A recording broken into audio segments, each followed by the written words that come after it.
126문. 다섯째로 간구하는 것은 무엇입니까? 답. 우리가 우리에게 죄 지은 자를 사하여 준 것 같이 우리 죄를 사하여 주시기를 간구합니다. 즉 우리가 마음으로부터 이웃을 용서하고자 하는 결심을 하는 것과 같이 그것은 우리가 은혜 안에 있다는 증거를 보는 것이니 그리스도의 보혈을 보시고 우리의 허물들과 또 우리에게 항상 붙어있는 부패한 악을 불쌍한 죄인들인 우리에게 돌리지 마시기를 간구합니다. 해설입니다. 주기도문의 후반부는 앞의 전반부와는 성격이 다른 세 가지에 대한 기원을 담고 있습니다. 그것들은 하나님과 관련한 간구를 담은 전반부와는 달라 우리들과 관련하여 간구를 합니다.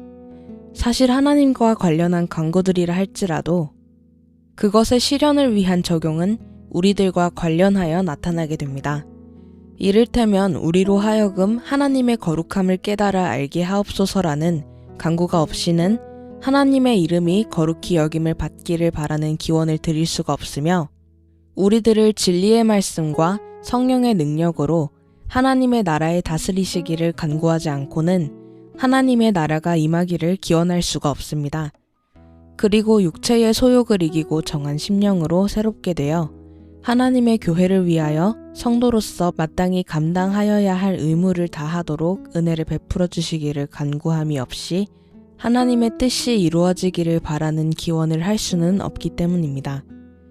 하지만 네 번째부터 이어지는 세 기원들은 우리들 자신들의 삶과 직접적으로 관련한 일들, 일용할 양식을 구하는 일, 죄사함을 구하는 일, 시험에 들지 않도록 도우실 것을 구하는 일 등을 간구한다는 점에서 앞의 세 기원들과는 다른 특징을 갖습니다.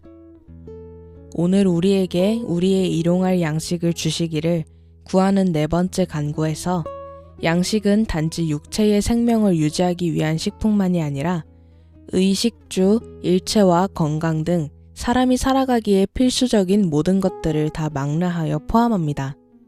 사람들은 영혼에 관한 일보다 육체에 관한 일에 더 예민하여 먹을 것과 마실 것과 입을 것의 결핍이나 불만족으로 인해 많은 염려와 불안을 겪습니다.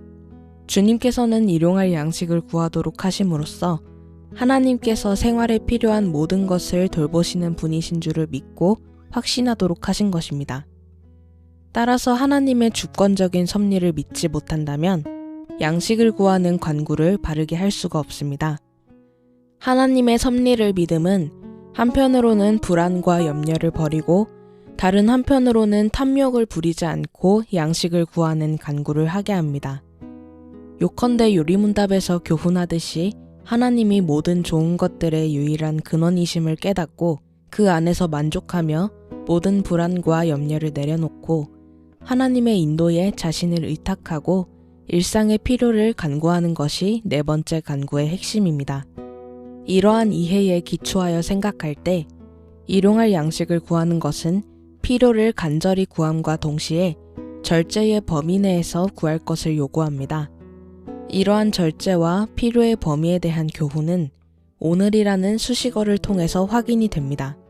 매일매일의 모든 필요를 위해 하나님께 간구함으로 우리의 삶이 하나님께 있음을 인정하고 그의 도움을 의지하여야 합니다.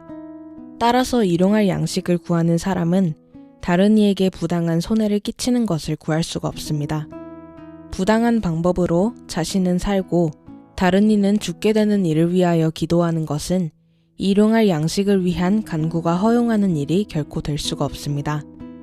아울러 간청만 하면 무조건적으로 원하는 것을 받을 수 있다는 생각도 허용될 수가 없습니다. 기도를 할 때 정성과 진실함으로 기도하여야 하지만 정성 자체가 간청의 목적을 이루는 조건인 것처럼 생각한다면 하나님을 자신의 소원을 이루기 위해 달래며 이용할 수단인 것처럼 여기는 큰 죄를 범하는 것이 됩니다. 기도의 주인은 하나님이십니다.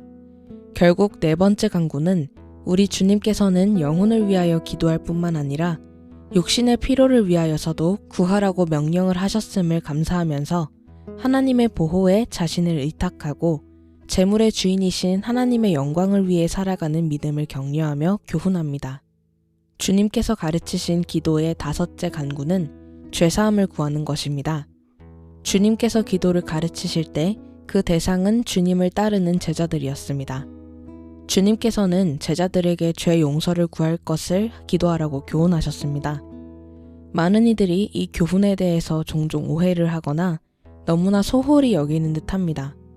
그러나 죄사함을 구하는 간구는 구원을 받은 자의 참된 믿음의 본질에 속한 것이므로 다섯째 간구에 대해 매우 분명하고도 올바른 이해를 가져야 합니다.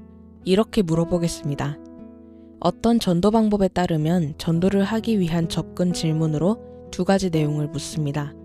하나는 하나님께서 오늘이라도 부르시면 천국에 갈 수 있으리라 생각하십니까? 이며 다른 하나는 그러면 만일 하나님께서 무엇 때문에 여러분을 천국에 들어오도록 허락을 하여야 하느냐고 물으시면 여러분의 대답은 무엇입니까? 입니다. 질문의 취지는 구원이 남보다 착하게 살았다는 행위의 공로로 인하여 주어지는 것이냐, 아니면 예수 그리스도의 대속의 은혜를 믿는 믿음으로 주어지는 것이냐를 묻는 데에 있습니다.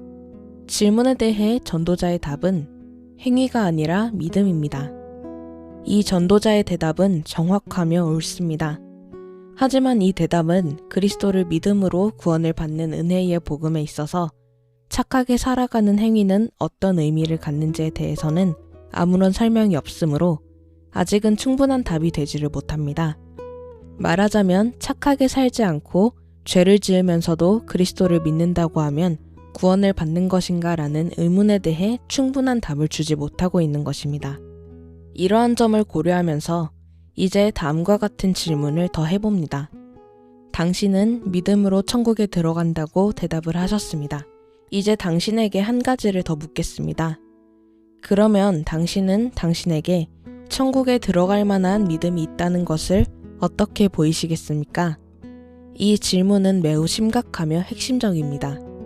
단순히 글쎄 제가 믿는다니까요, 제 말을 믿으세요 라는 말로는 충분하지 않기 때문입니다. 이 질문의 요점은 구원을 받을 만한 참 믿음이 있다는 사실을 무엇으로 증거할 수 있는지를 묻는 데에 있습니다. 우리가 우리에게 죄 지은 자를 사하여 준 것 같이 우리 죄를 사하여 주시기를 간구하는 다섯째 기원은 죄사함을 받아 구원을 받는 참된 믿음의 증거가 무엇인지에 대한 답을 줍니다. 그 증거는 하나님께서 보기를 원하시는 조건으로서 이웃에 대한 용서입니다. 천국은 자신에게 해를 가한 자를 용서하는 자에게 주어집니다. 천국은 용서의 정신을 가진 자에게 열려 있지만 그렇지 못한 자에게는 닫혀 있습니다. 다시 말해서 용서하는 자가 아니면 천국에 들어가지 못합니다. 아니, 그렇게까지 말하면 복음의 은혜를 거스르는 것이 아닐까요? 천국은 오직 그리스도의 은혜로 들어가는 것인데 왜 용서를 하는 자에게 천국의 허락이 된다고 풀이를 하는 것일까요? 믿음만으로는 충분치 않다는 말씀인가요? 초점을 잘 이해할 필요가 있습니다. 예수 그리스도의 대속의 공로를 믿는 믿음만으로는 충분하지 않다는 것이 아닙니다. 오직 믿음으로 그리스도의 대속의 공로를 받습니다. 그러나 참된 믿음은 다른 사람의 죄를 용서하는 증거를 보인다는 사실을 말하는 것입니다.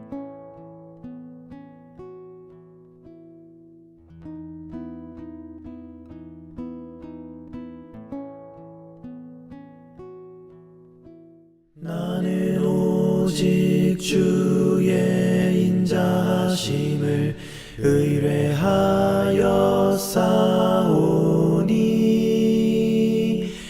내 마음은 주의 구원을 기뻐하리.